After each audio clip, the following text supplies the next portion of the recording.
I'm Ronnie from Ronnie's Garage, and we're holding our monthly tech meet at my shop.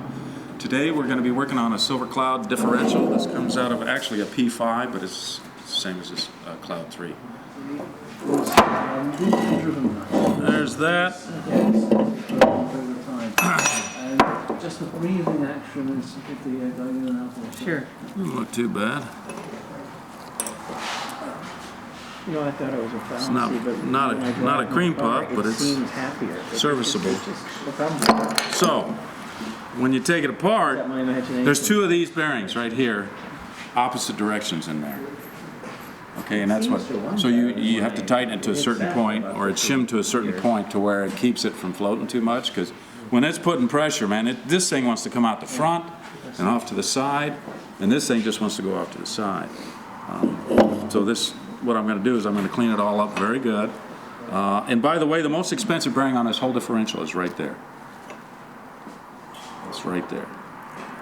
It's like $800. Is it for the nose bearing? Uh-huh. And one thing that happens is if this pinion nose wears, then you got to buy that and this and the bearings. It's already a pretty expensive job as it sits, but And that bearing in there looks good, the nose one? I'm gonna clean it up, pull it out, clean it up, and check it. But that doesn't take much force, really.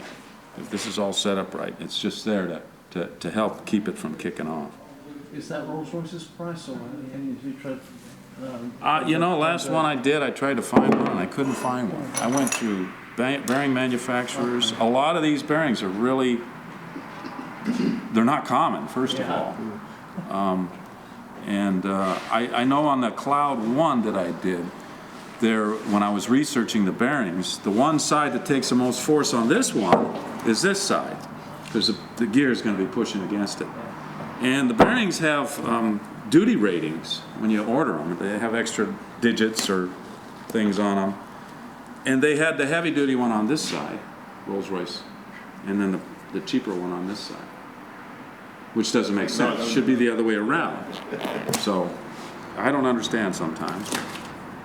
Any questions?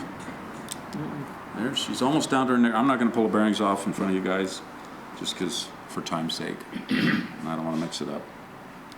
So you're going to replace that The bearing on this side, and that. we're going to replace the two bearings in there, and the bearing on each side of this, all the races, because there's races inside here too, just like this piece right, where'd it go? This?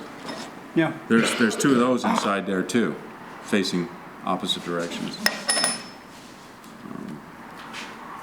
Ronnie, in regular maintenance, it's on the car and you're running, and you're going to change the transmission fluid or the differential fluid.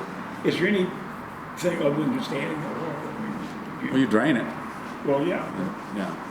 It's good to get it warm. You can see what builds up in here. Yeah. I don't recommend putting any kind of cleaners or solvents in it, because a lot of sediments build up in here. And gear oil is not self-cleansing normally, or like engine oil, where it's meant to kind of keep everything in emulsion. It'll let sediments drain more often. So you don't want to be kicking up anything into these teeth if you don't have to. So the best thing to do is just change it a whole bunch of times. Drive the car, change it, every couple of weeks. Gear oil's not bad if you got a real nasty one. I would change it probably about 4 times in about a month, but drive it, and then you'll get it as clean as you're going to get it without taking it apart. Any input? Any questions? Everybody understand how hard it would be to set up these gears with the depth and it's. And the one book that I found that had the best description, I think it was an old Pontiac book, and it showed how to set up the gears, and it showed about 8 pictures of the gear mesh, the patterns, and it tells you, what you have to do that. Because a lot of times my common sense doesn't work. If I think that something's in too deep, then I think, well, I got to pull this out, but actually you want to push that closer. It's weird, or vice versa. All right. No questions? Thanks for joining us. Thank you. All right. Thank you.